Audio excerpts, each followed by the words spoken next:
welcome to the Mending Men, the Trauma to Triumph podcast. I am Oscar Guerrero. You can call me OG. And I am joined today by my guest and friend, Matt McKinney. What's going on, Matt? What's up, my man? Great to be here.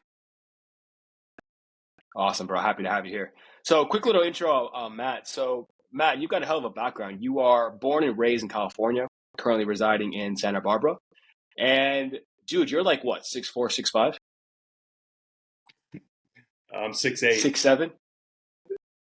You're 6'8". 6'8". Holy hell. I don't want to be near you, man. You're going to make me feel real small.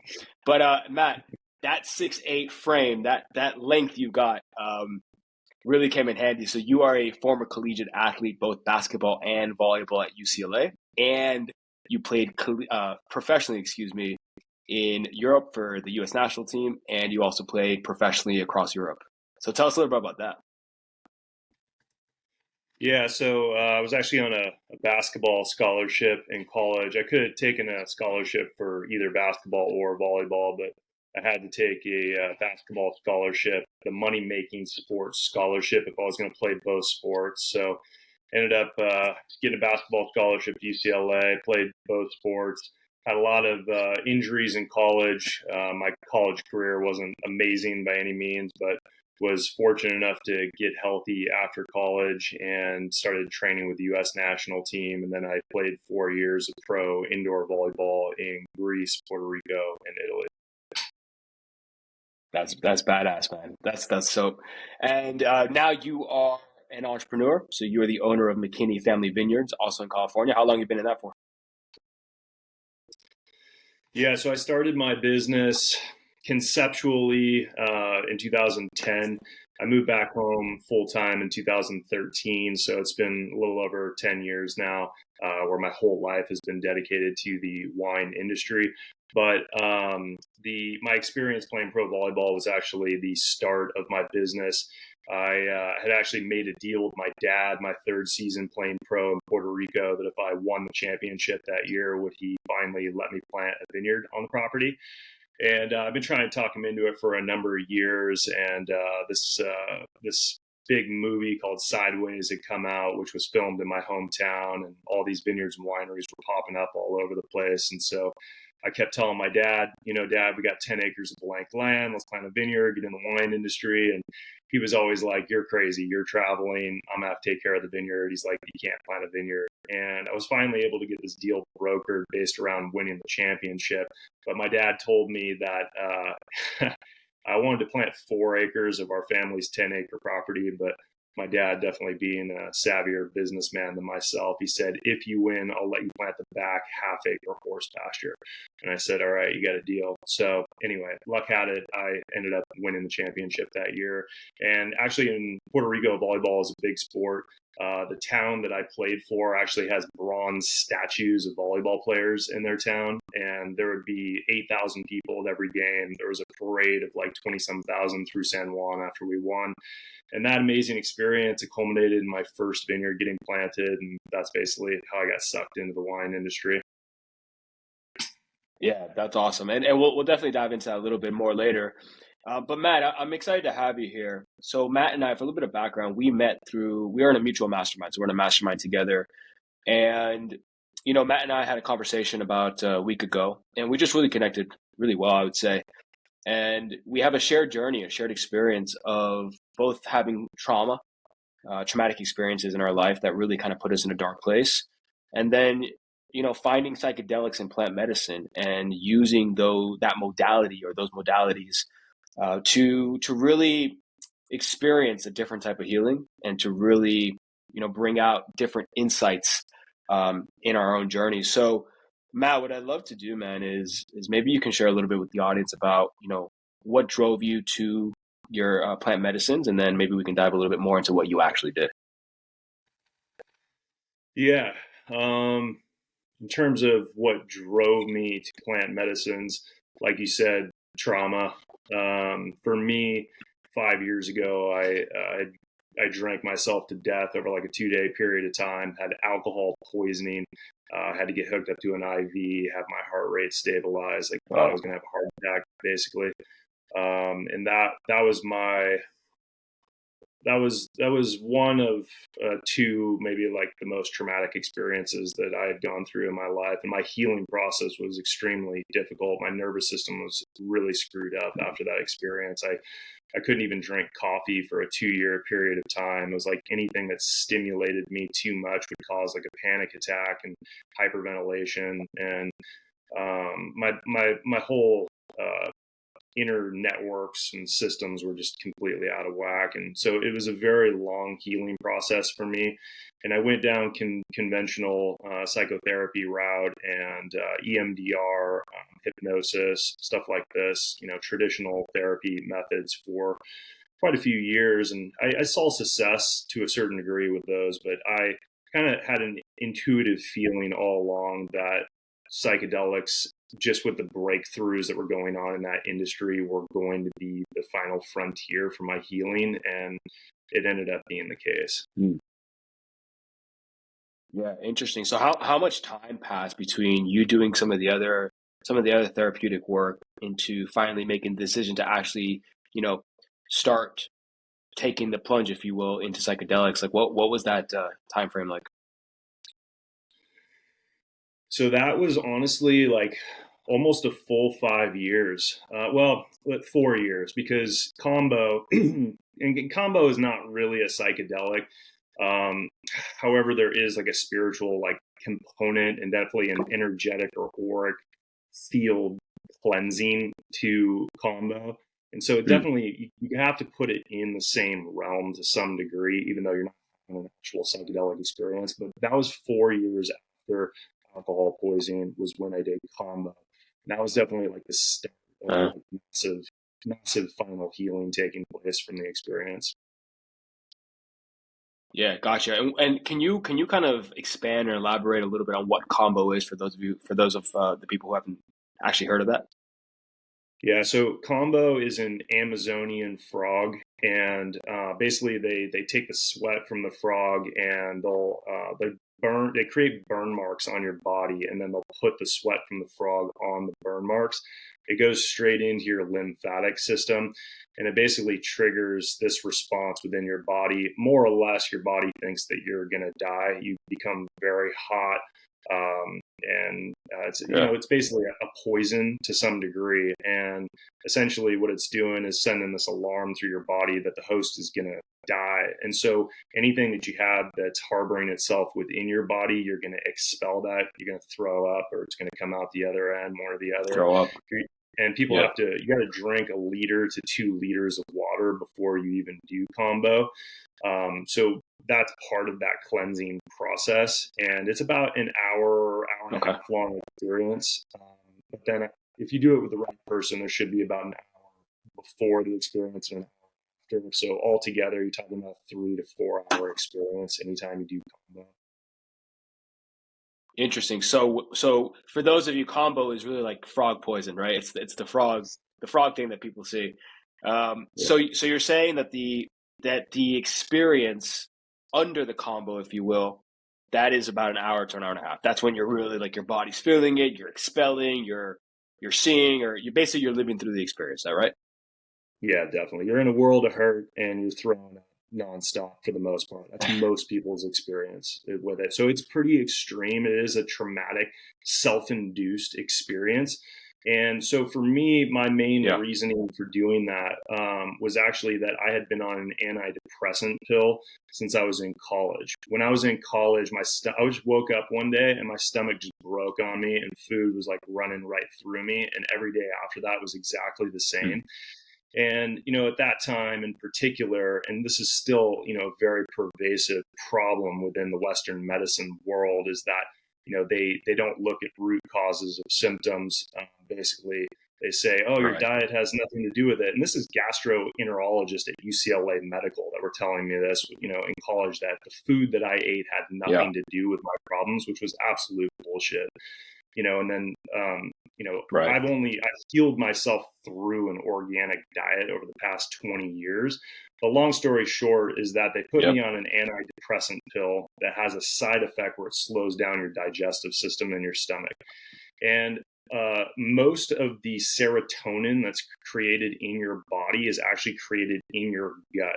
And so a lot of times people think that serotonin's simply a brain neurotransmitter, but there's this massive connection between the gut and the brain, and so your gut is known as your second brain. So a lot of times, antidepressants have side effects on people's stomachs, and so the pill worked. It slowed down my digestive system. I was allowed to live a somewhat normal life, even though my stomach was still very messed up. And I'd been on this pill and I'd been winging off of it for a 20-year period once I had started working with naturopathic doctors and changing my diet. And I had gone from 50 milligrams a night of this antidepressant down to 10 milligrams a night. But once I started going from 10 to 5 or 10 to 0, I'd have horrible like suicidal thoughts and depression and anxiety. And it was like horrible, like debilitating. It was so bad. And that was where I really realized like, oh, like the antidepressant has been having like a mental effect on me all these years that I really was never able to fully pinpoint. And so it had gotten to the point where I'm like, how am I going to get off of this pharmacology shit forever? Like I don't want to live on this. And I felt like I had healed my stomach to the point where I didn't need it for my stomach anymore. So anyway, I found out about Combo, and Combo is this massive detox experience. And so I'm like, okay, that makes sense. I'm going to detox the shit out of my body, and I'm going to get all this pharmaceutical pill out as possible. And it ended up working. Long story short, I did 3 days straight of Combo. 3 days to even go 3 days for me without taking that pill was like a miracle. Like the fact that I could go 3 days and not need that pill and not call like a suicide hotline was a miracle in itself. But then I was put on psilocybin microdosing pills for 1 month, 2 days on, 1 day off. And those definitely helped a lot just to trick my mind into feeling like I had some security, like I had some pill that I was on. Because when you're dependent on that antidepressant for that many years and you're not on it, your body does not feel right, And so the psilocybin microdosing definitely helped me get through like the weird waves of not being on the antidepressant for that next month. And then once I got past that month, I was good. Like I felt like great. I stopped taking psilocybin microdosing pills and I was good to go. And honestly, I've never felt better from just I guess like a cleansed body standpoint, you could say. Yeah. Wow, that's crazy, man. There's some really good things in there. I mean, the fact that you were on pharmaceuticals for over 20 years is insane. But you also made a really interesting point, and it reminded me of my wife. But you talked about the gut-brain connection, and we live in a society where we know our food is full of toxins and poisons and pesticides and things like that.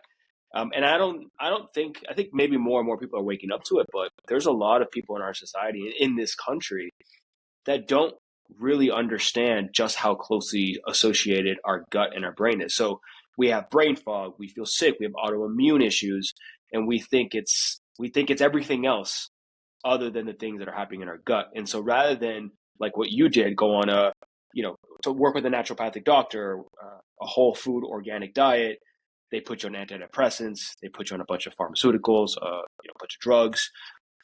So really interesting. My wife was the same way. She had IBS, irritable bowel syndrome, and she went to a doctor, Western medicine. I feel like this conversation is taking a turn, isn't it? But she went to go see a doctor, and they were like, "Oh, well, we're going to put you on antidepressants." She was like, "What the fuck? Antidepressants? Like, what the fuck am I going to do with antidepressants? Like, I have gut issues. I'm losing weight. Like, I'm sick, like I've got blood coming out of my stool. What the hell is an antidepressant going to do?" So she kind of turned her back on Western medicine. She found a naturopathic doctor, an old client of mine, whole food diet. She detoxed, and she was able to like you, self-heal.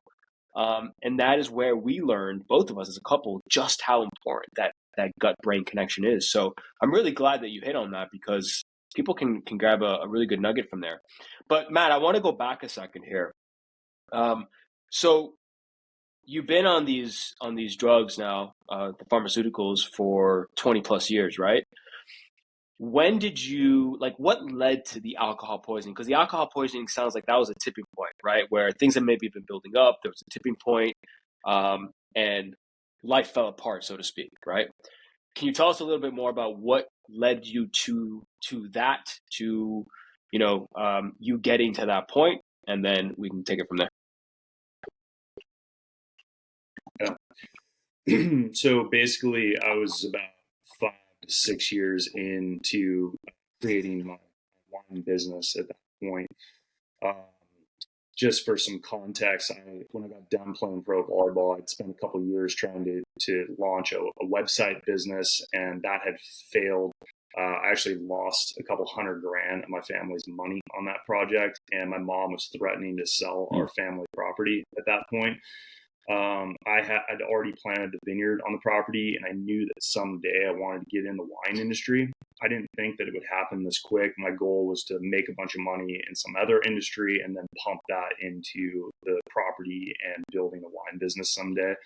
But it didn't work out that way. I ended up moving home at 30 with no money, depressed, in a very solemn state, you could say, where I had to start all over again. And, it's a very humbling experience at 30 years old. You're supposed to be more or less a grown man, but I was very dependent on my parents, and moved back home. I went back to school for viticulture and enology. I started working as a wine tour driver for a couple of years. I was taking the quartermaster sommeliers classes, and I just went full on into learning everything I possibly could about wine. But after about 5 years of working at other wineries, building my own wine on the side, and slowly building my business into something, 5 years in was the culmination of 7-day-a-week work, where it was like obsessive compulsion to work nonstop. And I couldn't be happy unless I was a success. And I think this stems from a couple different things. One is the success that I had in the younger years of my life. In high school, like, I was the #1 volleyball player in the country out of high school. I was probably top 50 in the country for basketball, and very high expectations for the way my life was supposed to go. Even like my coach growing up here in Santa Barbara, his name's Todd Rogers. He won the gold medal at the Beijing Olympics in beach volleyball. And he had even told me in high school, he's like, dude, you're a shoe into the Olympics for volleyball if you just want to choose that route. And so I had these really high expectations for my life, and it seemed like I just had not ever lived up to my potential. And so I was extremely hard on myself. But what I've learned post alcohol poisoning and going down the psychotherapy route is how important it is to understand the underlying subconscious beliefs that we hold and why. And what I've come to find is, like, my relationship with my father had a lot to do with the negative subconscious beliefs. Most importantly, that I am not good enough. And so I had like an obsessive compulsion to be a workaholic. And that really came from my dad. My dad was a narcissist. And so when you grow up with a narcissist, someone who has a very grandiose idea of who they are and a lack of empathy for other people, they're very like passive aggressive in terms of how they communicate to people closest around them. And so with my dad, anything that I did, and my dad set these really high standards for myself and the goals that I was supposed to hit. And anytime I did accomplish them, then the goalpost always moves. It's like, oh, that was okay, but here's the next thing being thrown at you because you're still not that great, And so I finally was able to uncover that from psychotherapy, because you always give your parents the benefit of the doubt unconsciously. You want to think that they have your best interests at heart, and they do, but they have unhealed trauma themselves and generational traumas that have been passed down that they just are unaware of. So they're living on an unconscious autopilot themselves. So uncovering all of this was really, really important to understand the drive for workaholism and why I didn't allow myself to live a balanced life. It was like nothing mattered until I became a success, and that was what led to alcohol poisoning. It was finally I just finally reached a point where it's like, I am now touching some success. I could see that my wine business was going to work, and I was miserable, totally unhappy. And I just took it out on 2 straight days of just hard alcohol, beer, wine, didn't matter. It was just anything I could get my hands on. And yeah, that was it. Yeah. So was it sort of like you finally started to taste the level of expectations that others expected of you, and so thus you put that onto yourself, but then once you started to actually get a taste of it, you realized that there was no real like self-validation in that, meaning you weren't happy, you were just making other people's expectations happy. Yeah, you hit the nail on the head. That's a really, really interesting realization to come upon, is once you do accomplish the goals or dreams that you set out to, and then you realize that you're not happy. And that's very, very strange. And you really have to then go into some deep work on the ego and understanding the ego, because the ego, which lives within your mind, is this construct which is all based around the thoughts and opinions of other people, and you trying to appease the thoughts and opinions of other people. And I think that was really my driving force, in many ways, even with my wine business. It was like I had this deep desire to to feel my own self-worth through the validation of other people. And I think that my wine business gave me that, but that didn't equate to personal happiness. So that's where everything got changed to going deep within. Yeah. Well, I appreciate you sharing that, man. That's deep stuff. So I want to fast forward. So you've now kind of gone through the alcohol poisoning. You were in a hospital, correct, for a while? Luckily, I knew a girl who owned an IV therapy business, and luckily she was able to come Gotcha. and take Okay. care of me at my house. So I didn't have to go to a hospital, thank goodness. Yeah, nice. Okay, cool. So you come across the combo. Walk us through that journey. Like, walk us through the experience. Well, how did it work? What did you do? What did you experience? Like, share with us everything, and then I'm gonna walk you through my psilocybin experience. All right, perfect. So I did combo with a girl named Taylor Iwalker down in Los Angeles, and she's super tapped in, very like intuitive, younger woman, and very impressive, very professional in what she does. And she sources combo from, I believe, the Ecuadorian rainforest, somewhere right in there, and has a lot of connections there. But she had a really beautiful setup in her apartment that was up on like a hillside overlooking kind of the backside of Los Angeles. So it had like beautiful like mountain views and big windows, and it was a very nice setting to have done it in, considering I was doing it in a city. It didn't feel like I was in a city. It felt like I was actually looking at nature. And she plays really great music, and she's getting like incense. It's not incense. They use a particular sap from a tree that she'll light to like clear energy in the room. And the first thing that you do more than anything is like a deep dive into how are you feeling, and what's going on in your life, and she really goes deep into understanding your full situation. And I think that that's extremely important when you do these types of things, because intention is such a big part of what are you going to take from this experience. And all these types of experiences is like really bringing your subconscious mind to the conscious in many ways.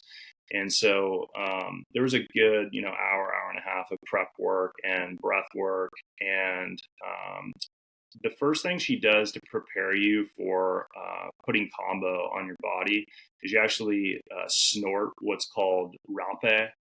And rape is like a combination of tobacco and a few other like herbs from the Amazon as well. And it really it's fucking harsh, bro. It's super harsh. And even like just even talking about it right now, I'm feeling the effects of rape because it's gnarly.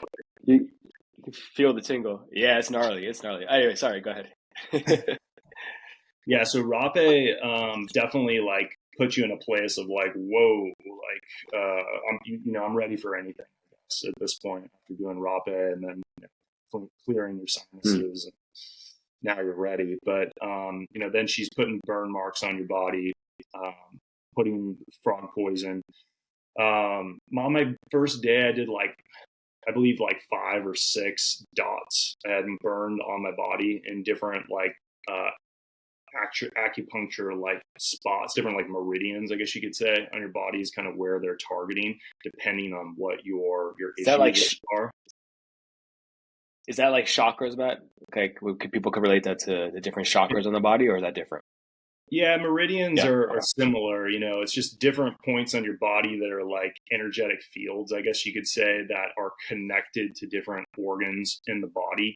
So, depending on what type of Hmm. issues you're going for, they'll pinpoint different ones. And yes, they would be to some degree correlated with chakras as well in terms of where the burn marks go. So, yeah, I had like 5 or 6 on day one, and I believe 6 or 7 on day two.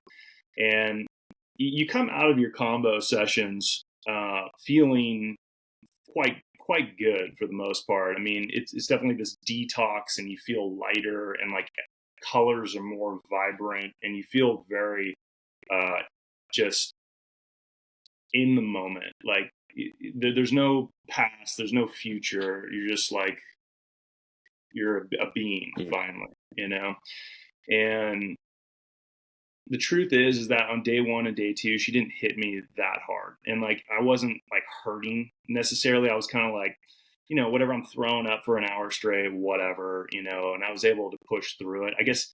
Being an athlete too, it's like you're kind of used to like pushing through pain. It wasn't like that crazy for me, but I think she knew that it was she hadn't hit me hard enough. And so day three, she gave me like 13 or 14 of these burn marks. I even had them like multiple ones in my ears, and I think like on like the back of my neck, and I was in a world of pain on day three. Day three was like a 2 hour really intense experience.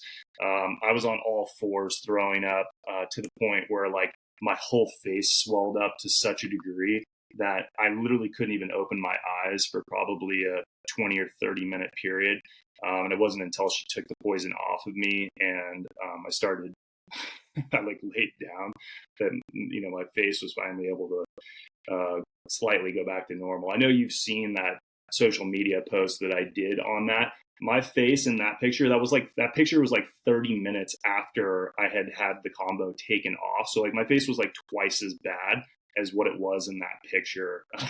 So Wow, she hit me that's hard. quite.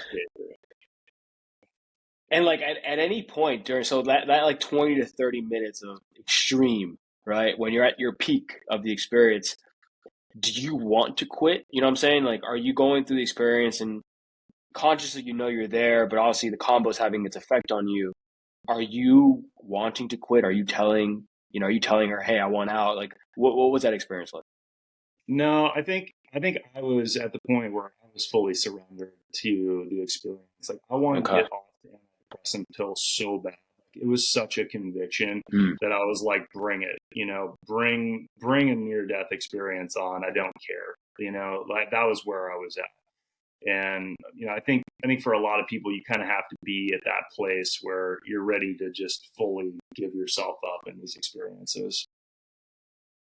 Yeah, absolutely. And you hit on two words I think are so important when you're, endeavoring on an experience like psychedelics and this type of healing, and that's intention, like having the intention going in and the intention throughout the experience. And then the second word, which is so hard for men, like I remember my mom and my sister would say my whole life, surrender, surrender. I'm like, what the fuck is surrender? I'm like, I gotta go make money, I gotta be successful, I gotta be hard, like what does that mean? But you touched on that second part there, the surrender. Explain to the audience like why that word surrender is so important and what that means to you now after having gone through an experience where, well, you had to surrender, right? Yeah. So surrendering is so important just because your ego is really responsible for any lack of ability to let go in general. Like our ego is like what keeps us in a place of fight or flight at all times. It's what keeps us in a place of anxiety where we're contemplating the future or we're contemplating the past and what we should have done or what we should do. These are all ego thought processes, and as opposed to just being, basically. And so you have to be in a place of acceptance where the ego is not fighting the experience, I guess is the best way of putting it. Because if your ego wants to fight so the good. experience and say that I am in control and I will always be in control, it's all fear-based, it's all negativity, and that is what is going to happen in your experience. And so unless you let go of that completely, then you allow your true self to come forward, you allow spirit to come forward, and you have a transformative experience. Matt, that's so spot on, man. That's so perfectly said. That's a bomb right there. And people always ask when it comes to psychedelics, the number one thing I hear is always, what if I have a bad trip? Right? Like, what if I have a bad experience? And you just said it perfectly. That's what it is. The ego is what keeps us in the fight or flight. The ego is what doesn't want to let go of what it knows so well, right? It doesn't want to let go of the identity of whoever you are subconsciously right now. And so the ego is going to do everything it can to like pull you back in, right? And by pulling you back in, that's where people start to overthink. They allow their fears to kind of dominate their thoughts. And then you go into a bit of a spiral, and that's where people have bad trips. And that goes to show the importance of the intention, right? Most of the time in the experiences that I've seen, not had, because I've never really had a bad experience with psychedelics, unless it was like recreational or some shit like that. But when it's been intentional, meaning it's been purposeful, there's so much work done on the front end, right? Where it's like, okay, why am I doing this? What's the why? What are the reasons? What do I want to get out of it? And you also work on your breath and the breath work that leads up to that, so that when you're finally in the moment, and you're gonna hit, there's always that moment. Like, I feel like I'm fucking Zelda, right? With a sword, and I'm like transporting through my mind, and there's all like the demons and the dark figures like trying to like talk to me and shit. And then, but I've gone with so much intention and so much purpose, and I've prepared for this moment that I'm able to kind of get through that dark period, which, at least in my experiences, I don't know about you, but typically happens at the very beginning. What would you say to that? Yeah, I completely agree. I got kind of lost there, and I started going deep back into the experience again, and what I was. The combo has what is it, delayed effects? Yeah, there you go. Yeah, reel me back in on how on everything you just said right there, abbreviated form. Yeah, it's the importance of setting the intentions ahead of time, having a real reason and purpose and a why for why you're endeavoring on the psychedelic journey, so that when you are in the midst of it, you're better able to actually surrender to the experience. And in doing so, you can actually get the work out of it that you're supposed to get, without necessarily falling into like that ego driven fear, which oftentimes creates a negative experience for some people. Yeah, and so the main thing that I think I'm going to touch on here in terms of why having an intention is so important is I'm also just going to relate that to life in general. If we're just wandering through life, without direction, without conscious intention on the direction that we're going, life is just going to happen to us. We're not creating anything in this lifetime. And so it's so important to set intentions regardless. But of course, going into these types of experiences is that much more important, because your subconscious mind is this collection of anything and everything of thought process that you've ever had throughout your life.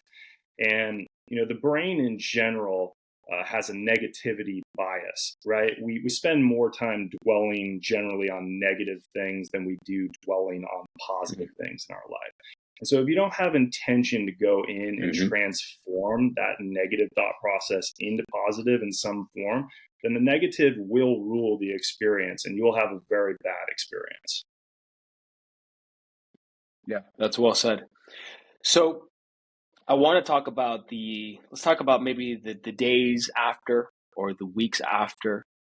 What was what was your experience after the fact? How did you feel? And, what are maybe two or three big insights that you can share with the audience that you've been able to really, digest, if you will, or learn from the experience that you went through?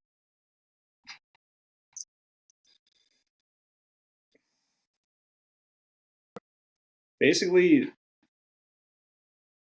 combo is interesting, and the girl that I did it with had told me that combo has a weird way of shifting your life after you do it.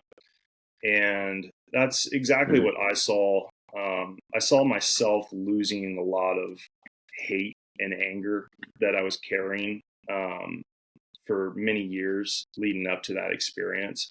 And it finally was like a letting go in so many different ways. So, on an emotional level, and that was a huge part of like my healing process. So, getting off antidepressants was like one thing, and that really accelerated like the vitality that I could experience in life.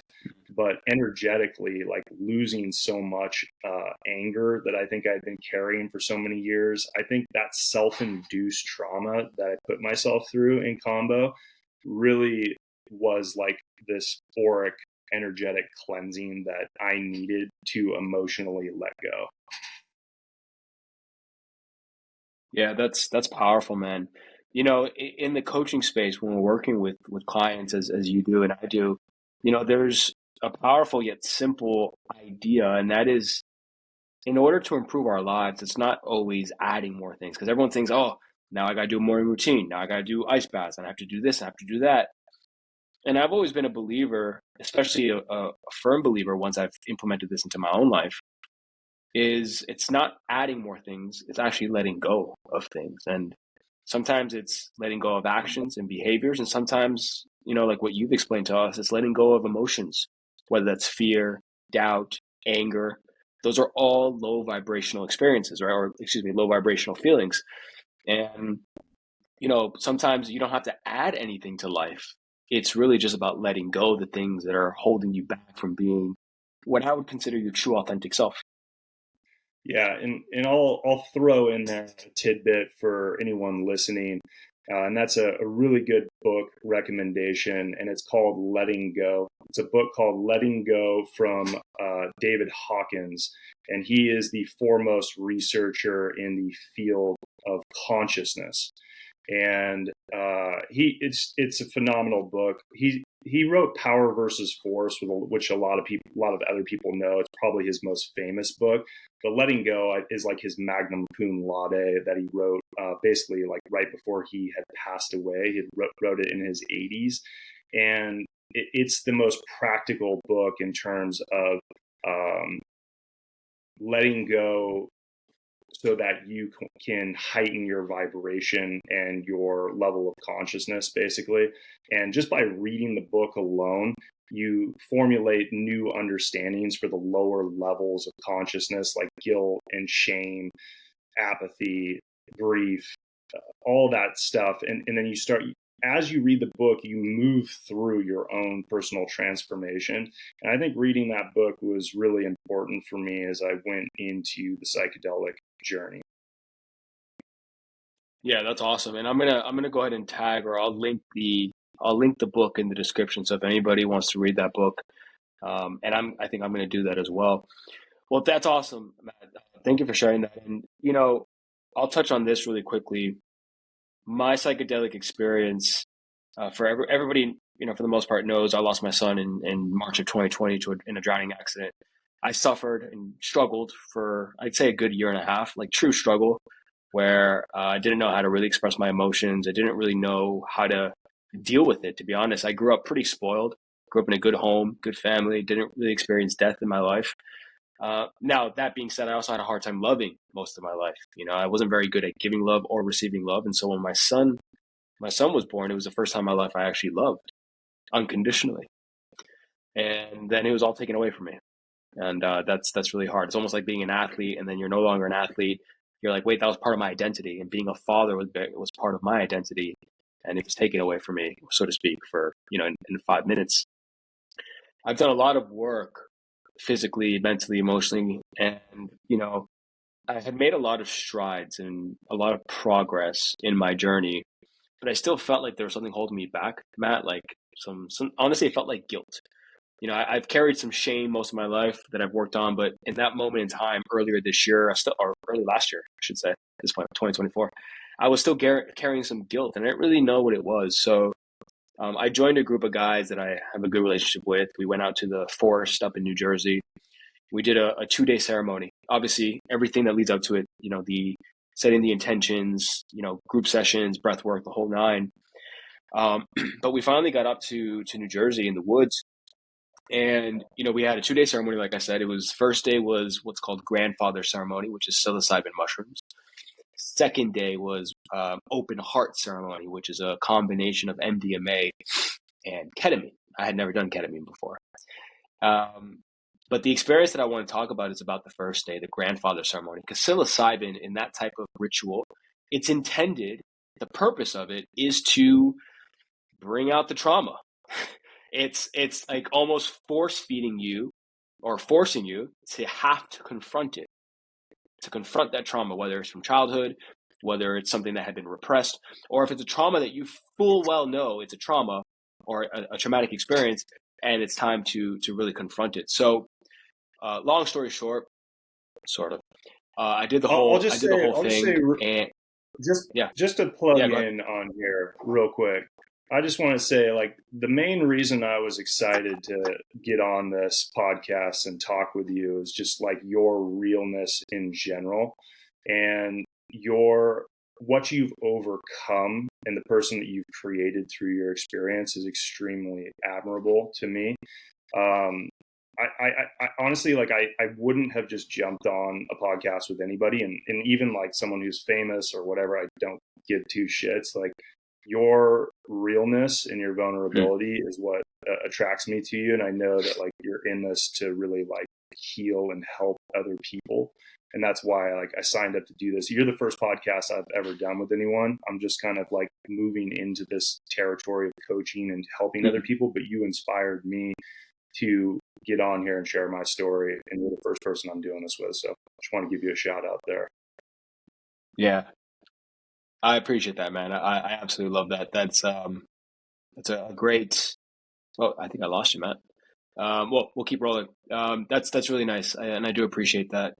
And I was never intended to get out there and help people. Honestly, it was never a mission of mine. It just kind of happened, right? So I'm doing the grandfather ceremony, and I'm going through the psilocybin experience, and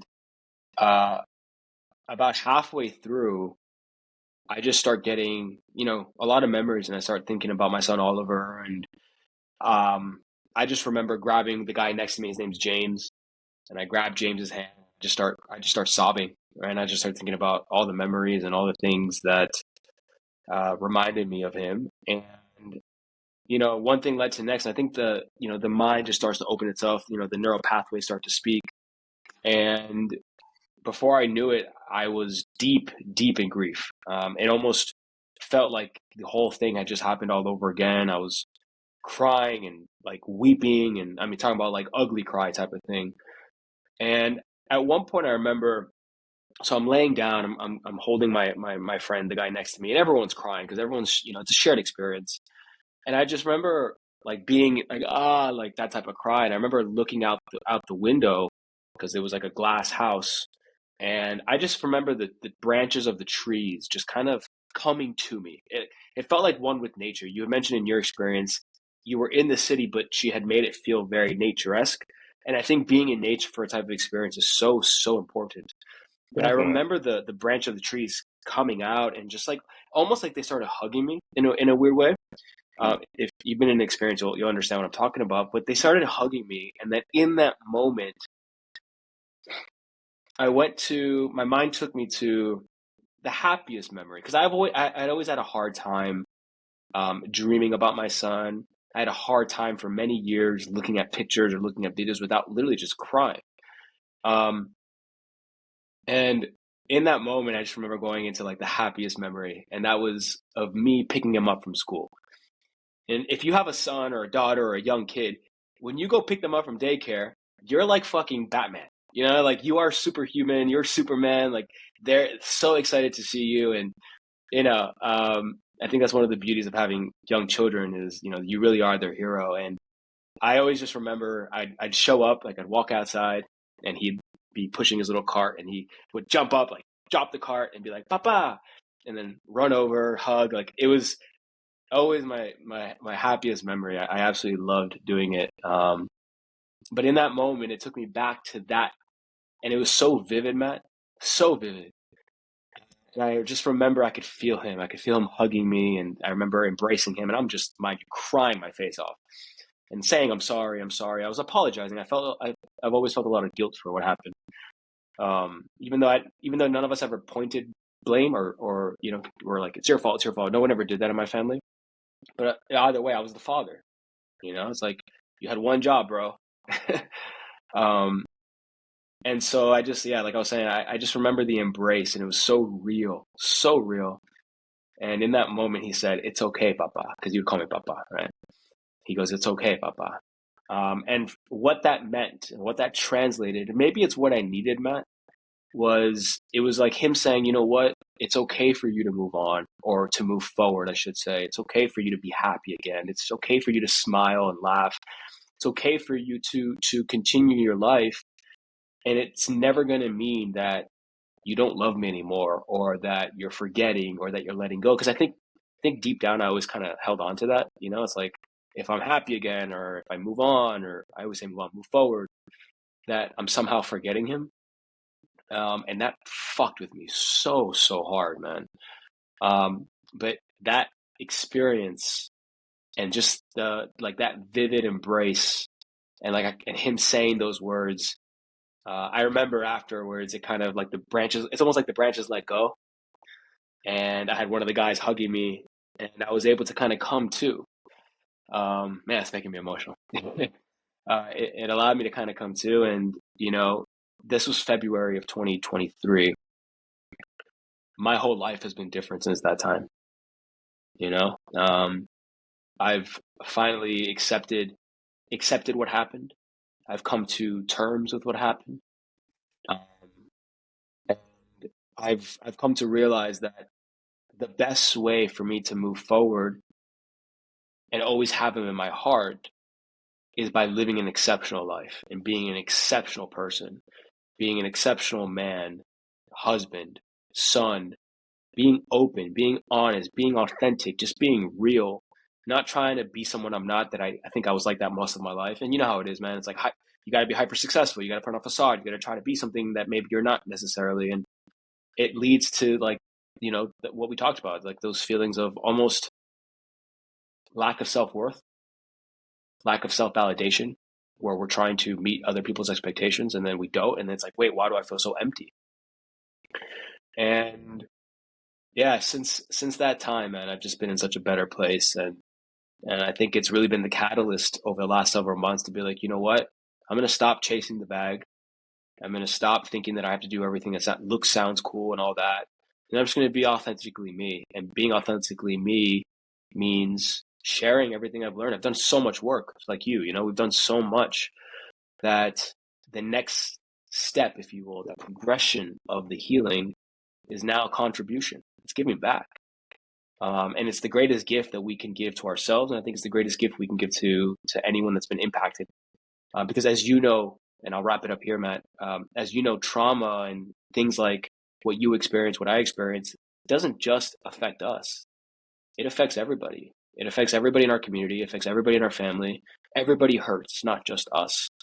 And the same way that our traumas and our experiences can have a more like relational type of effect, I think our healing and our contribution and our open heart also has, if not the same amount of impact, but probably a greater impact. And that's a journey that we're on, and I think it's a beautiful thing. Nothing brings me more joy, man. So yeah. Yeah, and it reminds me of the last time we were on a call, and we talked about the importance of a traumatic experience to kind of combat a past traumatic experience. And I think that that's what's so unique about these psychedelic experiences, is that like the experience that you had, having communication with your son in that experience, you could actually have that experience in like a hypnotherapy session, and you could probably have a little bit of healing that comes from it. But when you're in such a heightened state of the psychedelic experience and your emotions are just flooding through your body, and then you're having such a visual experience, like you really remember it, and it's so strong and so powerful that you don't forget it. I think that that's really what sets the psychedelics apart from having these life-changing experiences. Yeah, and I love that you said that. And you said something when we spoke also. It's like it takes sometimes, like you just said, it takes a traumatic experience to truly be able to meet another traumatic experience or even surpass it. I think that's incredibly powerful. You said that, and I'd love for you to kind of share with the audience, for anyone that's thought about doing psychedelics, whether it's for some type of traumatic experience or just working on their own. Because again, it doesn't have to be trauma; it could be just working on your own stuff. And we all have trauma. We've all got something. What would you say to that person that's on the fence and maybe is afraid or just doesn't know how to go about it? What would you recommend? I would say make the intention that you're going to do it. And with that being said, I wouldn't say right away. I would say make the intention that you're going to do it maybe a year from now. Set enough time to where it's going to scare you a little bit, and it's going to force you into doing the inner work that you really need to do, and the learning necessary to overcome your trauma and also have a really profound and positive experience. I think that people that go into this type of stuff without doing the necessary inner work first, I don't think that their psychedelic experiences are as profound or life changing. I think you can't avoid Mhm. doing the work. Like you got to journal, you got to put down intentions on what you want your life to look like. And but once again, that letting go book is like huge for this, because once you can fully grasp all of your negative emotions and why you're holding on to them, but then also like I really highly recommend seeing a psychotherapist for a certain period of time. And the psychotherapist will be really good at helping you pinpoint the negative subconscious beliefs that you're carrying that are holding you in a low vibrational state. So once you can pinpoint those, and once you can journal about it and understand yourself on a deeper level, now you're ready to enter into a psychedelic experience and have a real transformation, which I'm sure is all stuff that you went through leading up to your psychedelic experience as well. Yeah, absolutely. That's well said. And I want to touch on one last thing that you said here, which is going to sound elementary, but facts are facts. And that is you have to do the work. Like I'll talk to people about transcending trauma or post-traumatic growth. It takes work. Like, it takes experimenting with things, with different modalities, different challenges. It takes mental work, spiritual work, emotional work, physical work. I mean, it takes work and it takes patience and persistence. Like, you go through a hard time in life, it's not going to just get better just because. Time does heal. But if you truly want to transcend that trauma, make an experience, it's kind of like Viktor Frankl's A Man's Search for Meaning. To find meaning in trauma and then use that meaning to create a bigger purpose in your life and for the purpose of a purpose in life of others takes work. So I'm really glad that you hit on that, because I don't want people thinking that this is an easy journey. It's not. It's why we're doing this podcast, man. It's really not just like let's feel better. No, you really want to transcend the trauma. You really want to grow from your trauma. You're gonna have to put in the work. And that is the spiritual path in general, and so many people are so scared of confronting their own soul in life. And because the truth is that you Mm. don't confront your own soul by just like meditating away. Like you have to dive into the darkness. Carl Jung talks about this, and he calls it shadow work. And shadow work is that deep dive into, the negative construct of your identity that you've created throughout your life that's put you in, the traumatic situations that you've been in, and really diving deep into, why those things happen, and then transcending them is your spiritual journey. It's how you become your higher self, and you can't avoid that path. Otherwise, and if you don't do that hard work and become that greatest version of yourself, you're really living a life for the thoughts and expectations of other people. You're not living your own life. Until you make the unconscious conscious, it will control your life, and you will call it destiny, is what Jung says. I love that, man. That's fire. Bomb. Dude, you crushed it, man. This has been absolutely amazing. Is there any last thing you want to leave for the audience? Also, let everybody know where they can find you. Tell them a little bit about the great work you're doing as well, of using your trauma and your experiences to help other men as well. Hit us with it. Yeah, thanks, man. So my Instagram is Matt McKinney Coach, so you can find me there.